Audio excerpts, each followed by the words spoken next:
नमस्कार विद्यार्थी मित्रों, आजना विडियो लेक्चरनी अंदर आपणे चेप्टर नंबर 5 सजीवनो पायानो एकम नवा चेप्टरनी शरूआत करवा जई रह्या छीए। तो चेप्टरनुं नाम छे सजीवनो पायानो एकम। हवे सजीवनो पायानो एकम कोष छे। आपणो बधानो सामान्य अनुभव छे, आपणे आगळना धोरणमां शीखीने आव्या छे।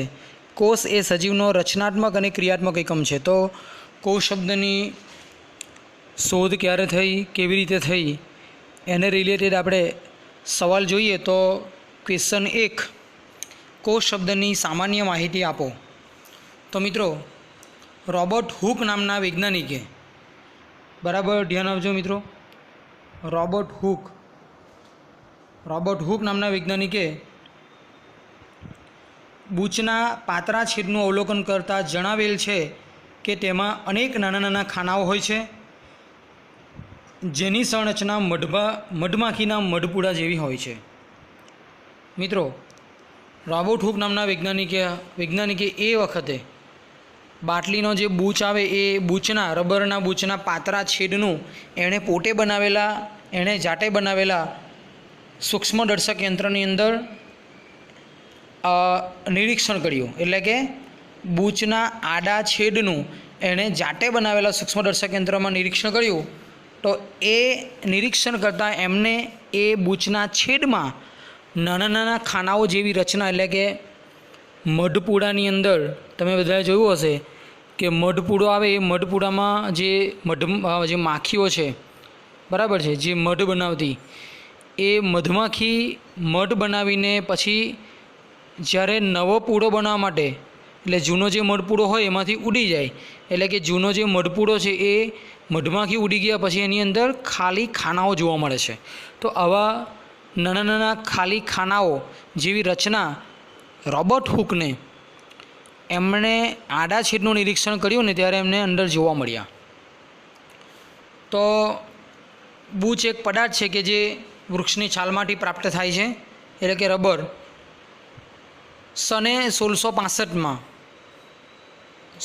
वर्ष कहूँ तो 1665 में हुके एमना स्वनिर्मित एटले के पोते बनावेला सूक्ष्मदर्शक यंत्रथी अवलोकन कर्युं। रॉबर्ट हुके आ खानाओने कोष कह्या हता। एटले एमने जे आडा छेदमां जे खानाओ जोवा मळ्या ए दरेक खानाने एमणे शुं नाम आप्युं?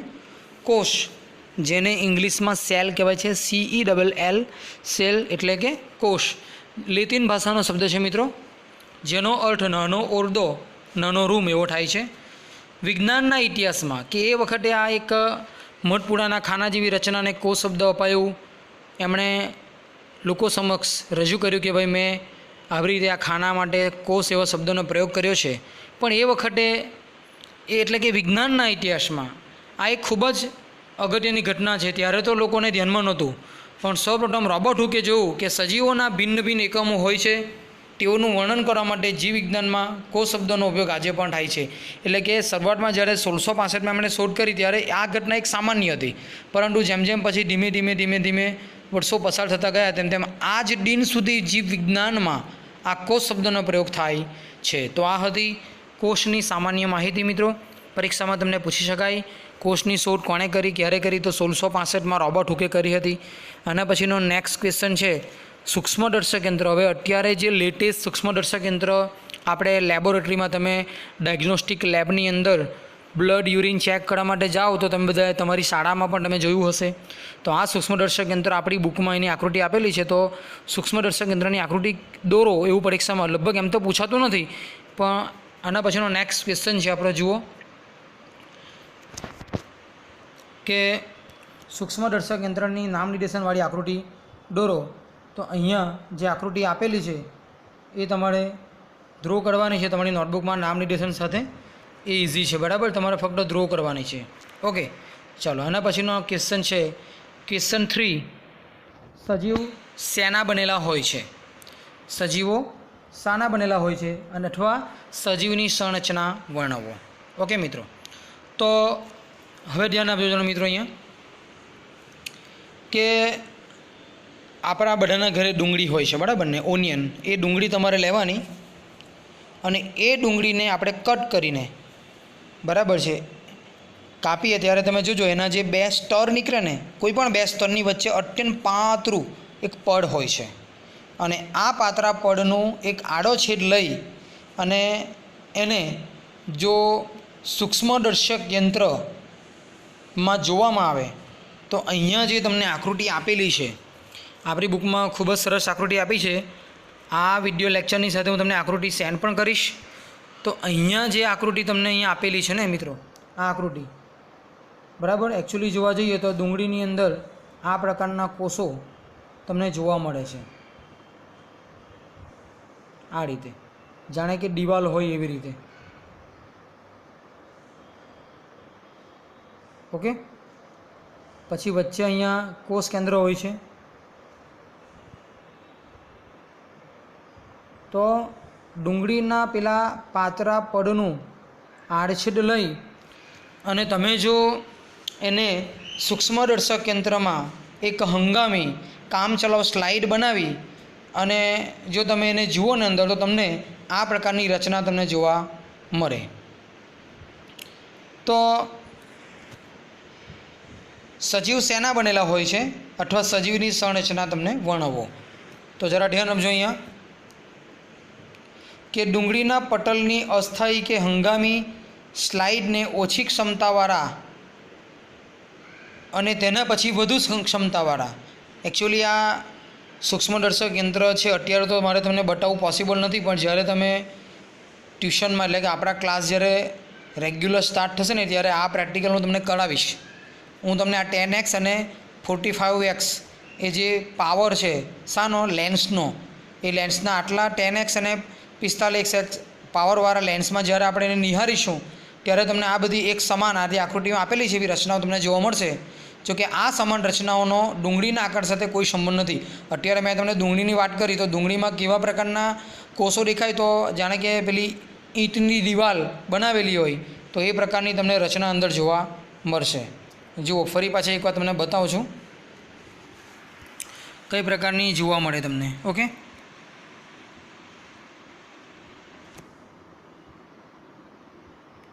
તો જુઓ આપણી બુકની અંદર છે, તમે નવનીતમાં પણ જોઈ શકો છો. તો આ પ્રકારની રચના, જો કે આ એકદમ સ્ટ્રેટ મેં દોરી છે, થોડો અનઇવન એનો આકાર હોય, કોઈ ફિક્સ નહીં હોય કે ઈંટ જેવો લંબચોરસ હોય, જેવો લંબચોરસ ના હોય. હા મિત્રો, ઓકે, એટલે મતલબ વોલ જેવી રચના તમને દેખાય ખરી. અને આ જે વચ્ચે વચ્ચે છે ને એની અંદર આવી રીતના કોષ કેન્દ્ર આવેલા હોય. ઓકે, તો આ પ્રકારની રચના તમને જોવા મળે છે. તો આ નાની નાની સંરચનાઓ ડુંગળીના કંદના સલ્કીપર્ણ કે સલ્કનો મૂળભૂત એકમ છે. આ જે સંરચનાઓ અહીંયા જે બતાવી તમને, બરાબર છે, આ નાની નાની સંરચનાઓ ડુંગળીના કંદના સલ્કીપર્ણ કે સલ્ક, મેં તમને કહું ને કે ડુંગળીના તમે કટ કરો પછી જે પાતળા જે સ્તર નીકળે ને એની વચ્ચેનું જે પાતળું પડ છે એની વાત છે. આ સંરચનાઓને કોષ કહે છે. ડુંગળી ઉપરાંત આપણી આસપાસ જોવા મળતા જીવજંતુઓ પણ કોષના બનેલા છે. જો કે કેટલાક સજીવો એકકોષીય હોય છે મિત્રો. શું કહે છે? કેટલાક સજીવો કેવા હોય છે? એકકોષીય. ધ્યાન આપો. વિશાલન ક્ષમતા ધરાવતા લેન્સના સંશોધનને આધારે સૂક્ષ્મદર્શક યંત્રના વિશ્વનું પણ સંશોધન થયું કે વિશાલન ક્ષમતા ધરાવતા લેન્સ એટલે કે એ લેન્સની એવી ક્ષમતા હોય કે જે અત્યંત નાનું, અત્યંત સૂક્ષ્મ કદની વસ્તુને પણ આપણને ઝૂમ કરીને કે ખૂબ એની અંદર ઊંડાણપૂર્વકનો અભ્યાસ આપણને કરાવી શકે છે. એક કોષનું બંધારણ, કેટલાક સજીવો એક કોષીય જેમ કે અમીબા છે, પેરામિશિયમ છે, ક્લેમિડોમોનાસ છે. ઓકે, આ બધા સજીવોની આપણે વાત કરીએ તો તે કેવા છે? એક કોષીય છે. એક કોષનું બંધારણ સંપૂર્ણ સજીવ તરીકે અમીબા, પેરામિશિયમ, ક્લેમિડોમોનાસ અને બેક્ટેરિયમ હોય છે. આવા સજીવો એક કોષીય છે. પરીક્ષામાં પૂછાય એક કોષીય સજીવો કયા કયા? તો અમીબા, પેરામિશિયમ, ક્લેમિડોમોનાસ, બેક્ટેરિયા એ કયા સજીવો છે મિત્રો? એક કોષીય. હવે બહુકોષીય સજીવ શરીરમાં ઘણા કોષોનો સમૂહ રચાય છે જે વિભિન્ન કાર્ય માટે શરીરના જુદા જુદા ભાગો સર્જે છે, જેવા કે ફૂગ, વનસ્પતિ અને પ્રાણીઓ. એટલે કે ફૂગ, વનસ્પતિ અને પ્રાણીની વાત કરીએ તો આ બધા કેવા છે મિત્રો? બહુકોષીય સજીવો છે. ઓકે, અને આ બધા બહુકોષીય સજીવોની આપણે વાત કરીએ તો બહુકોષીય સજીવ શરીર રચના ધરાવતા હોય તેવા શરીરની અંદર બધા કોષો ભેગા થઈને પેશીની રચના કરે, એટલે કે અલગ અલગ પેશીઓ અલગ અલગ પ્રકારના કાર્યો કરતી હોય છે. ચાલો આગળ જઈએ. બહુકોષીય સજીવોમાં કોષો વિભાજન પામી તેમના પોતાના જ જેવા કોષોનું નિર્માણ કરે છે. આમ બધા જ કોષો પૂર્ણ અસ્તિત્વ ધરાવતા કોષોમાંથી ઉદ્ભવે છે. બધા જ કોષો પૂર્ણ અસ્તિત્વ ધરાવતા કોષોમાંથી ઉદ્ભવે, એટલે કે શરૂઆતમાં જે એક કોષ હોય ને એમાંથી વિભાજન પામે. વિભાજન, દ્વિભાજન, બહુભાજન એ બધું ધોરણ 10ની અંદર તમારે ભણવાનું આવશે. તો એક કોષ પહેલાં તો ઉદ્ભવે અને એક કોષનું વિભાજન તેમાંથી 2 માંથી 4, 8, 16, 32 એમ બનતા જાય છે. એટલે કે હાલમાં કોઈપણ સજીવ શરીરમાં હાલમાં જે કોષ છે એ કોષ પૂર્વ એટલે કે પહેલાં જે ઉદ્ભવેલા હોય એમાંથી જ એ ઉત્પન્ન થયો હોય છે. કેટલાક સજીવો વિભિન્ન પ્રકારના કોષો પણ ધરાવે છે. આપેલ આકૃતિમાં માનવ શરીરના કેટલાક કોષ દર્શાવેલા છે. તો તમે અહીંયા જોઈ શકો છો મિત્રો. પહેલો જે કોષ તમને અહીંયા આપેલો છે, જો અહીંયા સરળ સ્નાયુ કોષ, બરાબર છે. આ જે આકૃતિ છે એ સરળ સ્નાયુ કોષની છે. બીજી જે આકૃતિ છે કોની છે? રૂધિર કોષોની. આ આકૃતિ પણ આ વિડીયો લેક્ચર હું તમને સેન્ડ કરીશ, એની સાથે જ આ આકૃતિ રંગીન આકૃતિ હું તમને સેન્ડ કરવાનો છું અને તમારે નોટબુકમાં તમારે ડ્રો કરવાની છે. ઓકે. આ બીજી આકૃતિ રૂધિર કોષની છે. ત્રીજી આકૃતિ છે ચરબી કોષ. આપણા શરીરની જે ચરબી હોય એનો આ કોષ છે આ પ્રકારનો. ઓકે. પછી છે આ અંડકોષ જે ફક્ત સ્ત્રીઓમાં જોવા મળે. પછી છે શુક્રકોષ કે જે ફક્ત પુરુષમાં જોવા મળે. અસ્થિકોષ, હાડકાનો કોષ અને ચેતાકોષ. તો આ માનવ શરીરની અંદર આવેલા કેટલાક કોષો છે. ચાલો, તેઓના વિશિષ્ટ કાર્ય અને સંબંધિત કોષોનો આકાર અને કદ હોય છે. કે આ જે કોષો છે એનું કાર્ય કયા પ્રકારનું છે, કાર્યને અનુલક્ષીને કોષનો આકાર અને કદ હોય છે. કેટલાક કોષો અમીબાની જેમ આકાર બદલતા રહે છે. કેટલાક કિસ્સાઓમાં કોષનો આકાર ઓછા વત્તા અંશે નિયત પ્રકારના કોષો માટે નિયત હોય છે. દાખલા તરીકે ચેતાકોષો લાક્ષણિક આકાર ધરાવે છે. ઓકે મિત્રો. તો આ સજીવો શાના બનેલા હોય? તો કોષના, અને તેમની સંરચના આપણે જોઈએ. હવે પછીનો ક્વેશ્ચન, કોષ એ સજીવનો બંધારણીય અને ક્રિયાત્મક એકમ છે. ક્વેશ્ચન 4 કે કોષ એ સજીવનો બંધારણીય અને ક્રિયાત્મક એકમ છે. શા માટે? તો શા ઉપરથી કહી શકાય કે કોષ એ સજીવનો બંધારણ અને ક્રિયાત્મક એકમ છે? તો મિત્રો જુઓ, આ ક્વેશ્ચન ખૂબ જ ઇમ્પોર્ટન્ટ છે, વારંવાર પરીક્ષામાં પૂછાય છે. તો ધ્યાન આપો. પ્રત્યેક જીવન કોષ કેટલાક પાયાના કાર્યો કરવાની ક્ષમતા ધરાવે છે. પ્રત્યેક જીવંત સજીવ શરીરમાં જે જીવન કોષ છે એ પાયાના કાર્યો કરવાની ક્ષમતા ધરાવે છે. તે બધા જ સજીવોની લાક્ષણિકતા છે. ધ્યાન આપજો. પ્રત્યેક જીવન કોષ કેટલાક પાયાના કાર્યો કરવાની ક્ષમતા ધરાવે છે. તે બધા જ સજીવોની લાક્ષણિકતા છે. બહુકોષીય સજીવો જેમ કે મનુષ્યમાં શ્રમ વિભાજન થાય છે.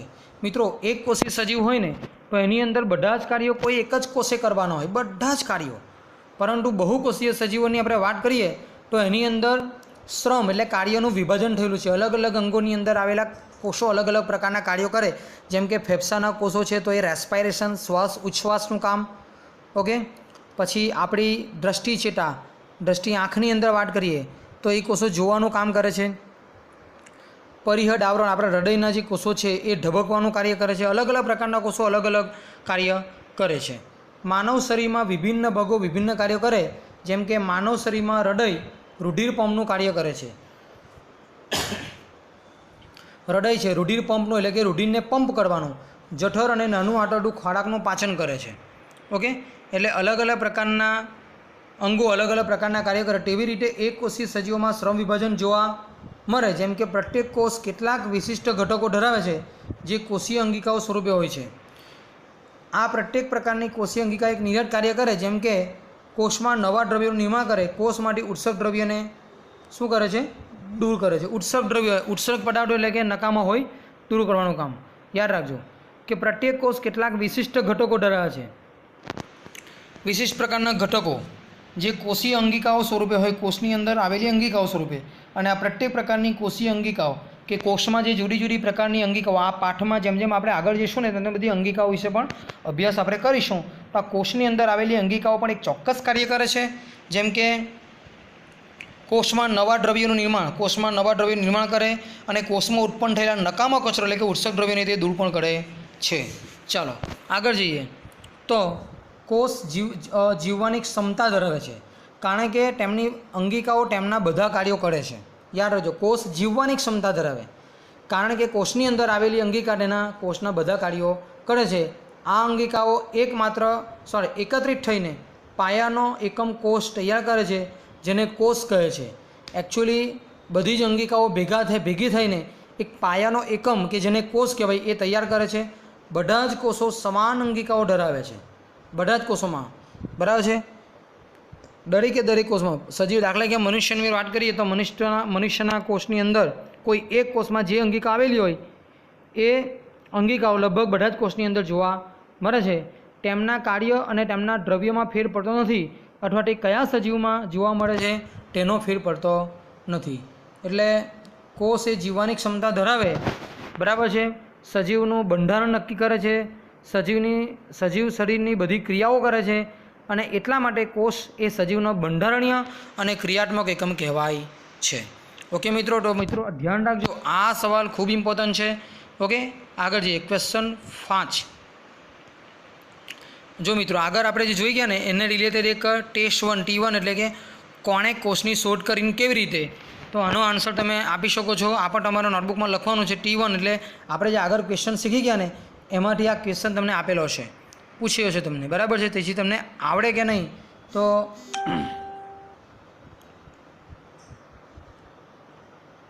ધ્યાન આપો. તો રોબર્ટ હુકે 1665માં કોષની શોધ કરેલ હતી. તેમણે પોતાના સ્વનિર્મિત સૂક્ષ્મદર્શક યંત્રની મદદથી વૃક્ષની છાલમાંથી પ્રાપ્ત થયેલા બૂચના પાતળા છેદ દ્વારા અવલોકન કર્યું હતું, અને તેમણે જોયું કે મધપૂડાની રચનામાં આવેલા નાના ખાનાઓને તેમણે કોષો કહ્યા. ઓકે,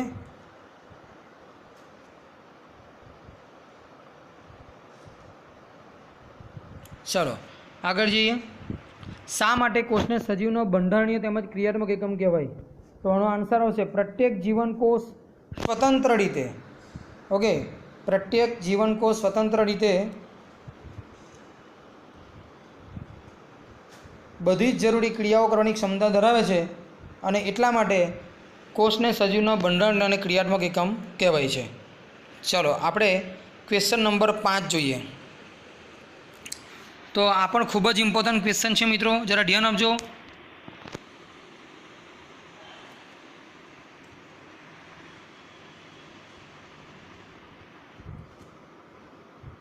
કોષરસ પટલ કોષનો સક્રિય ભાગ છે, સમજાવો. હવે મિત્રો કોષની આપણે જ્યારે વાત કરીએ તો કોષની અંદર મુખ્ય 3 ભાગો તમને જોવા મળે. કોઈ પણ કોષ હોય, બરાબર, એના મુખ્ય 3 ભાગોની વાત કરીએ તો કોષ કેન્દ્ર, કોષરસ પટલ અને કોષરસ. એકચ્યુઅલી તમને બતાવું, જરા ધ્યાન આપજો, 1 મિનિટ અહીંયા ધ્યાન રાખજો દરેક જણા.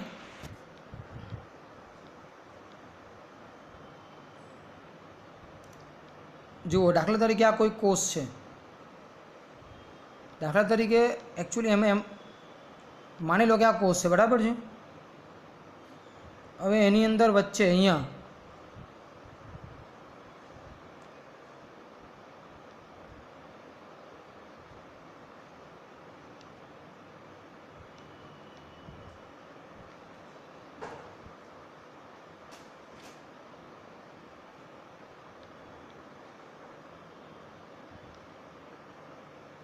આ કોષ કેન્દ્ર છે. ઓકે,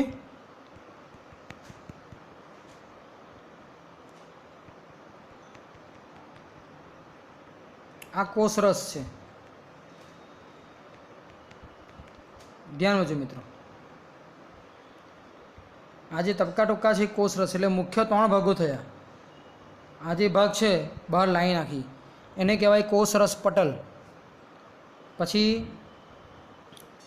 આ જે છે એને કહેવાય કોષરસ, અને આ જે છે એને કહેવાય કોષ કેન્દ્ર. સમજાય છે મિત્રો? બરાબર છે. તો આ રીતે કોષના મુખ્ય 3 ભાગો હોય, કોષ કેન્દ્ર, કોષરસ અને કોષ કેન્દ્ર અથવા કોષરસ પટલ. આ જે સૌથી બહારનો ભાગ છે એને શું કહેવાય છે? કોષરસ પટલ. આ જે વચ્ચે છે એને કહેવાય કોષરસ, અને આ જે છે એને કહેવાય કોષ કેન્દ્ર. ઓકે, ચાલો. તો કોષરસ પટલ એ કોષનો સક્રિય ભાગ છે. કોષરસ પટલ એટલે મેં તમને બતાવ્યું ત્યાં, બરાબર છે ને. આ જે છે એ કોષરસ પટલ છે, સૌથી બહારનો ભાગ. ઓકે, તો કોષમાં કોષરસ પટલ, કોષ કેન્દ્ર અને કોષરસ જેવી 3 લાક્ષણિકતાઓ જોવા મળે છે. કોષમાં કોષરસ પટલ, કોષ કેન્દ્ર અને કોષરસ જેવી 3 લાક્ષણિકતા જોવા મળે તેઓના કારણે કોષમાંની બધી પ્રવૃત્તિઓ અને કોષ તેમના પર્યાવરણ સાથે આંતરક્રિયાઓ શક્ય બને છે. કે તેઓના કારણે કોષરસ પટલ, કોષ કેન્દ્ર અને કોષરસ આ ત્રણેય એકબીજામાં આંતરક્રિયાઓ કરે છે. હવે કોષરસ પટલને કોષનો સક્રિય ભાગ કહેવાય છે. એના માટેના કારણો જોઈએ તો કોષરસ પટલ અથવા કોષીય પટલ એ શું છે પહેલાં એ સમજીએ આપણે.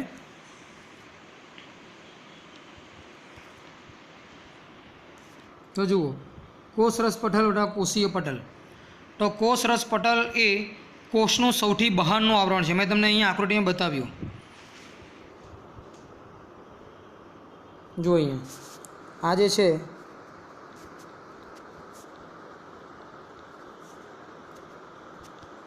આ કોષરસ પટલ છે.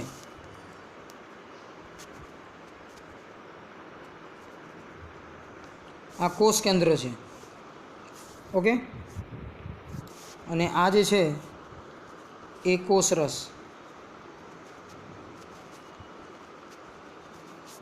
ઓકે, તો તમે અહીંયા જોઈ શકો છો કે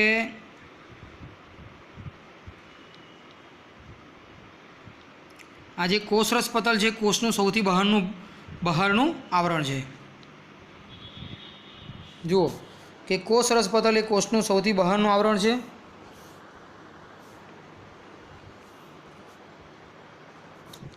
કોષરસ પટલ નમ્યતા ધરાવે છે જે કાર્બનિક અણુઓ, લિપિડ્સ અને પ્રોટીનનું બનેલું છે. બરાબર ધ્યાન રાખજો મિત્રો, અહીંયા બરાબર ધ્યાન રાખજો, લિપિડ્સ અને પ્રોટીન્સ. કોષરસ પટલ નમ્યતા ધરાવે છે જે કાર્બનિક અણુઓ, એટલે કોષરસ પટલ શાનું બનેલું હોય છે? લિપિડ્સ અને પ્રોટીનનું. એને આપણે માર્ક કરી દઈએ. ઓકે, કોષરસ પટલ કેટલાક દ્રવ્યોને કોષમાં પ્રવેશ આપવાની તેમજ કોષની બહાર નીકળવાની મંજૂરી આપે છે. તે કેટલાક દ્રવ્યોની ગતિશીલતાને પણ અવરોધે છે. જરા ધ્યાન આપજો મિત્રો કે કોષરસ પટલ જે છે એ કેટલાક દ્રવ્યો હોય જેને કોષમાં, બધાને નથી આપતું, અમુક જ એવા દ્રવ્યો હોય કે જેને કોષની અંદર પ્રવેશવાની અને કોષમાંથી બહાર નીકળવાની મંજૂરી આપે, અને તે કેટલાક દ્રવ્યોને અવરોધે ગતિશીલતાને, એટલે કે એ કેટલાક દ્રવ્યોને કોષની અંદર દાખલ થતાં પણ અવરોધે છે. કોષરસ પટલની તરલતા એ કોષને ખોરાક તેમજ બાહ્ય પર્યાવરણમાંથી દ્રવ્યોનું ગ્રહણ કરવા માટે સક્ષમ બનાવે છે. ધ્યાન આપો કે કોષરસ પટલની તરલતા એ કોષને ખોરાક તેમજ બાહ્ય પર્યાવરણમાંથી દ્રવ્યોનું ગ્રહણ કરવા માટે, એટલે કે આ કોષને જરૂરી હોય એવા દ્રવ્યોનું ખોરાકમાંથી ગ્રહણ કરવા માટે અને બાહ્ય કોષની બહારના પર્યાવરણમાંથી આ દ્રવ્યોનું ગ્રહણ કરવા માટે તે સક્ષમ બનાવે છે. અને એટલા માટે કોષરસ પટલને પસંદગીમાન પ્રવેશશીલ પટલ કહેવાય છે. કોષરસ પટલ એક એવો પડદો છે, એક એવો પટલ છે કે કેટલાક દ્રવ્યો તેમાંથી અંદર પ્રવેશી શકે છે અને કેટલાક દ્રવ્યો તેમાંથી બહાર. પણ એને પસંદગીમાન એટલે કોષને જરૂરી હોય તેવા જ દ્રવ્યોને એ કોષમાં પ્રવેશવાની પરવાનગી આપે છે અને દ્રવ્યોનો બહાર પણ નિકાલ કરે છે. અને એટલા માટે કોષરસ પટલને પસંદગીમાન પ્રવેશશીલ પટલ કહેવાય. પરીક્ષામાં સવાલ પણ પૂછી શકાય કે કોષરસ પટલને પસંદગીમાન પ્રવેશશીલ પટલ શા માટે કહેવાય? તો તમે એનો આન્સર અહીં સુધી તમે લખી શકો છો. ઓકે, તો આગળ જઈએ આપણે. કોષમાં કેટલાક દ્રવ્યો જેવા કે કાર્બન ડાયોક્સાઇડ, ઓક્સિજન કોષરસ પટલમાંથી બહાર જાય છે, જે ક્રિયાને પ્રસરણ કહે છે. કે કોષમાં કેટલાક દ્રવ્યો જેવા કે કાર્બન ડાયોક્સાઇડ કે ઓક્સિજન કોષરસ પટલમાંથી બહાર જાય. હવે જરા ધ્યાન આપજો કે ઓક્સિજન પહેલાં અંદર પ્રવેશે, પછી કાર્બન ડાયોક્સાઇડ બહાર નીકળે. તો આવી રીતે આ ક્રિયાને શું કહેવાય છે? પ્રસરણ કહેવાય છે. દ્રવ્યની ત્વરિત ગતિશીલતા તેમના ઓછા સહકેન્દ્ર તરફ ગતિ થાય છે. કે દ્રવ્યની ગતિશીલતા તેમના ઓછા સહકેન્દ્ર તરફ, એટલે કે સહકેન્દ્ર એટલે સાંદ્રતા, વધુ સાંદ્રતાથી ઓછી સાંદ્રતા તરફ આ દ્રવ્યોની શું થાય છે? ગતિશીલતા થાય છે. એ તમને સમજાવીશ સહકેન્દ્ર એટલે શું. તો આવી જ ઘટના ત્યારે જોવા મળે જ્યારે કોષમાં કાર્બન ડાયોક્સાઇડ જેવા કેટલાક દ્રવ્યોનું સહકેન્દ્ર વધે, જે ઉત્સર્ગ દ્રવ્ય છે જેનો કોષ દ્વારા નિકાલ જરૂરી છે. મિત્રો ઘણી વખત શું થાય કે કોષમાં કાર્બન ડાયોક્સાઇડનું પ્રમાણ વધે એટલે કોષની અંદર કાર્બન ડાયોક્સાઇડ વધી ગયો, જ્યારે કોષની બહારના આવરણમાં કાર્બન ડાયોક્સાઇડ ઓછો, તો કોષની બહાર કાર્બન ડાયોક્સાઇડ ઓછો એટલે કોષની બહાર સહકેન્દ્રણ ઓછું છે, અને કોષની અંદર કાર્બન ડાયોક્સાઇડ વધુ એટલે કોષમાં સહકેન્દ્રણ વધારે છે. એટલે હંમેશા દ્રવ્યની જે ગતિશીલતા હોય એ વધુ સહકેન્દ્રણ તરફથી ઓછા સહકેન્દ્રણ તરફ થાય. એટલે જ્યારે કોષમાં કાર્બન ડાયોક્સાઇડનું પ્રમાણ વધે તો એ કાર્બન ડાયોક્સાઇડ કોષમાંથી બહાર તેનો નિકાલ થાય છે. ધ્યાન આપજો મિત્રો કે આવી ઘટના ત્યારે જ જોવા મળે છે જ્યારે કોષમાં કાર્બન ડાયોક્સાઇડ જેવા કેટલાક દ્રવ્યોનું સહકેન્દ્ર વધે જે ઉત્સર્ગ દ્રવ્ય છે જેનો કોષ દ્વારા નિકાલ જરૂરી છે. જ્યારે કોષની બહારના પર્યાવરણમાં કાર્બન ડાયોક્સાઇડના સહકેન્દ્રની સાપેક્ષમાં સહકેન્દ્ર ઓછું હોય ત્યારે કાર્બન ડાયોક્સાઇડના આ સહકેન્દ્રના તફાવતને લીધે કોષમાંનો કાર્બન ડાયોક્સાઇડ કોષની બહાર પ્રસરણ દ્વારા નીકળી જાય છે. એટલે તમને અહીંયા એવું સમજાવવું છે કે જ્યારે કોષની બહારના પર્યાવરણમાં કાર્બન ડાયોક્સાઇડના સહકેન્દ્રની સાપેક્ષમાં સહકેન્દ્ર ઓછું હોય ત્યારે કાર્બન ડાયોક્સાઇડના સહકેન્દ્રના તફાવતને લીધે કોષમાંનો કાર્બન ડાયોક્સાઇડ કોષની બહાર પ્રસરણ દ્વારા નીકળી જાય છે. અને આ જ રીતે O2 કોષમાં પ્રસરણની ક્રિયા દ્વારા પ્રવેશે છે જ્યારે કોષમાં O2નું સહકેન્દ્રણ ઘટે છે.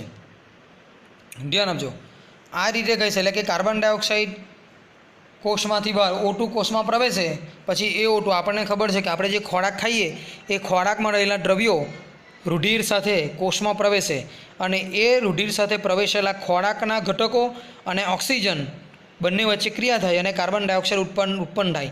આ કાર્બન જેવી રીતે O2 પ્રસરણ દ્વારા કોષમાં પ્રવેશ કરે એવી રીતે કાર્બન ડાયોક્સાઇડ કોષમાંથી ક્યાં આવે? પ્રસરણ દ્વારા બહાર આવે છે. અને આથી કહી શકાય કે કોષરસ પટલ એ કોષનો એક સક્રિય ભાગ છે.